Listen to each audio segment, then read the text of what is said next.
अब आ जाता है गीता का द्वितीय अध्याय। तो गीता के द्वितीय अध्याय में 3 सैद्धांतिक बातें आई हैं। पहला है गीता का श्लोक संख्या, द्वितीय अध्याय का गीता का श्लोक संख्या 4, श्रीमद् भागवत गीता के द्वितीय अध्याय की श्लोक संख्या 5 और श्लोक संख्या 6। तो श्लोक संख्या 4 में अर्जुन पारिवारिक मोह से ग्रसित दिखाई दे रहा है। वो कहता है, कथम भीष्महं सांख्य द्रोण च मधुसूदन इक्षोभिप्रत्यस्म पूजा वह आहारी सूदन।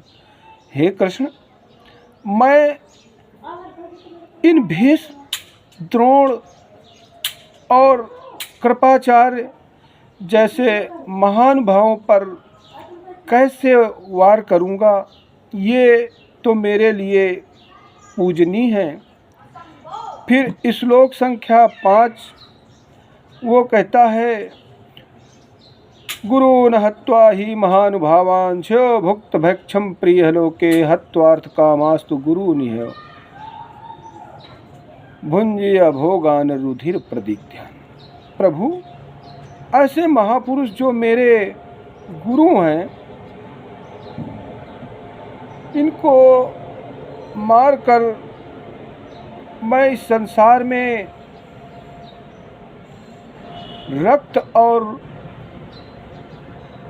रक्त से सने हुए भोगों को ही तो भोगूंगा। प्रभु फिर 6वें श्लोक में कहता है कि भगवान नाचा एतत्विद कतरन गरियो योद्धा जयेम यदिवाना जयेऊ यानेव हत्वा न जीजीवी खाम इस्ते वास्तिता प्रमुखे धृतराष्ट्र।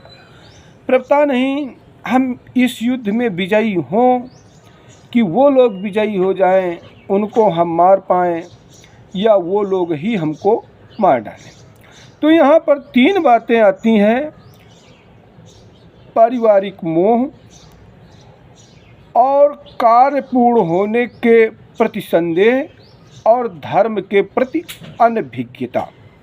ये 3 बातें हैं जो व्यक्ति को अध्यात्म मार्ग पर आगे बढ़नी नहीं देती है।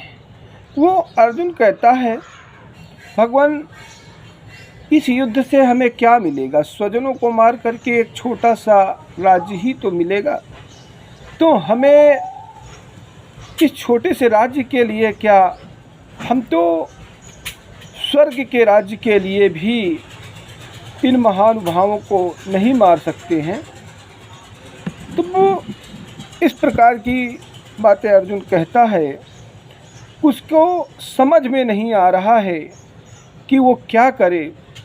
एक तरह से वो डिप्रेशन में चला जाता है, अवसाद में चला जाता है। ये कार्य कैसा है, इसको करूं कि ना करूं, पूर्ण हो पाएगा कि नहीं हो पाएगा, ये कार्य धर्म संगत है कि नहीं है, और ये तो कार्य करने से हमें पारिवारिक संबंधों का विच्छेद करना पड़ेगा। इस प्रकार सोचते सोचते वो डिप्रेशन में चला जाता है। जब डिप्रेशन में चला जाता है तो कहता है, भगवान हमको कुछ समझ में नहीं आ रहा है, आप ही मेरे गुरु हैं और आप ही की शरण में मैं आया हूँ, मुझे शिक्षा दीजिए। अब जब भक्त भगवत शरण में चला जाता है, शरणागत हो जाता है, तो भक्त की समस्याओं को दूर करने की जिम्मेदारी भगवान के ऊपर आ जाती है। जब भगवान ने सोचा कि तो मेरी शरण में आ गया है, तो उन्होंने कहा, हे अर्जुन,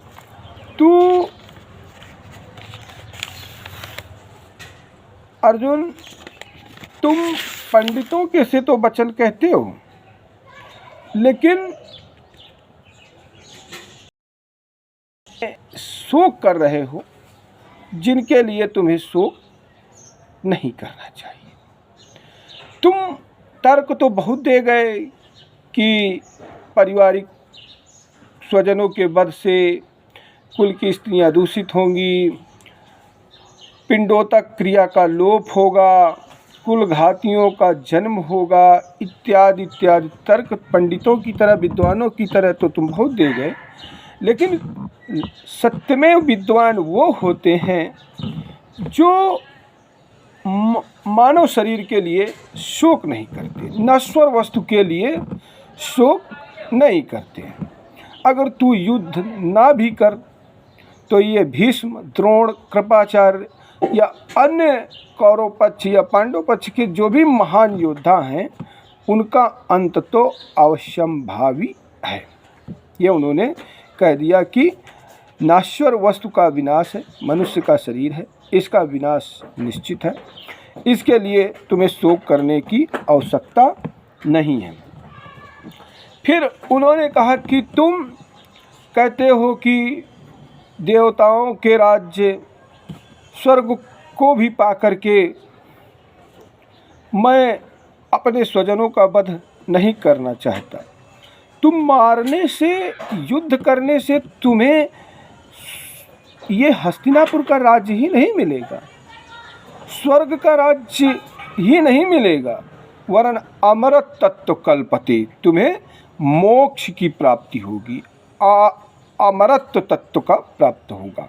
इसीलिए वो अमृत तत्व को प्राप्त करने की इच्छा करनी चाहिए। इस नाश्वर शरीर के द्वारा हम अपने कर्मों से, हम अपने साधन से अमृत तत्व को प्राप्त कर ले।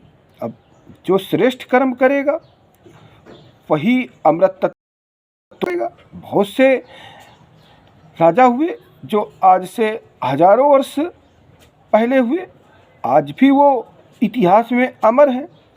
इसका मतलब उन्होंने अमृत तत्व प्राप्त कर लिए। बहुत से ऋषि मुनि हुए जो हजारों लाखों वर्ष पूर्व हुए, आज भी वो अमर हैं। इसका मतलब उन्हें अपने कर्मों द्वारा, अपने साधन द्वारा अमृत तत्व प्राप्त कर लिया। तो भगवान श्री कृष्ण कहते हैं कि तुम्हें अपने कर्तव्य कर्म करने से अमृत तत्व की प्राप्ति होगी। स्वर्ग अथवा पृथ्वी का राज्य तो भोगेगे ही, और अंत में स्वर्ग का राज्य भोगते हुए अमृत तत्व कल्पते, अमृत तत्व तुम्हें मिलेगा।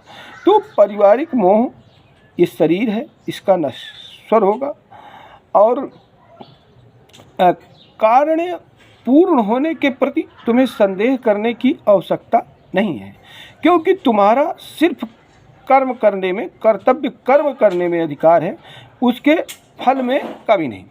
फल प्राप्ति करने के लिए अन्य बहुत सी वस्तुओं की आवश्यकता होती है। केवल कर्म द्वारा फल प्राप्त करना बहुत ही असंभव है। तो इस तरह भगवान श्री कृष्ण ने बताया कि तुम्हें अमृत तत्व की प्राप्त होगी, आत्मा का ज्ञान कराया, और इस प्रकार गीता का 2वां अध्याय चलता है।